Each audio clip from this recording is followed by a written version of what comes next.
महाराष्ट्र राज्याचे माजी मुख्यमंत्री तथा खासदार आदरणीय अशोकरावजी चव्हाण साहेब, तसेच आपल्या सर्वांच्या लाडक्या आदरणीय अमिताभाभी चव्हाण आणि सर्वांच्या मनात प्रेमाने मनामनात घर केलेल्या आदरणीय श्रीजयाताई चव्हाण यांनी जो माझ्यावर विश्वास ठेवून मला नगरसेवक या पदाची उमेदवारी दिली, त्याबद्दल त्यांच्या विश्वासाचा आज विजय झालेला आहे।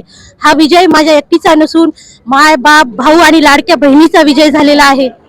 मला कळत न कळत ज्यांनी सहकार्य केले त्या सर्वांचे मी आभार मानते। धन्यवाद।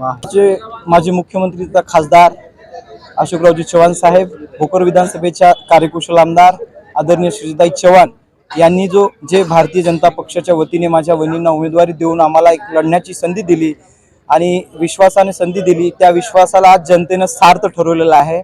आणि जो काही भोकर मतदारसंघामध्ये आणि जिल्ह्यामध्ये आदरणीय साहेबांच्या माध्यमातून अशोकराव चव्हाण साहेबांच्या मधून विकास झालेला आहे, त्या विकासाला आज जनतेने मतदान रूपी आशीर्वाद दिलेला आहे।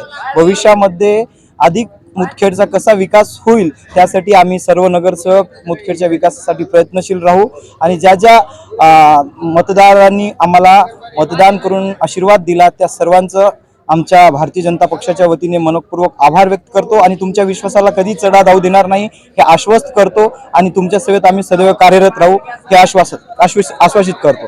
धन्यवाद।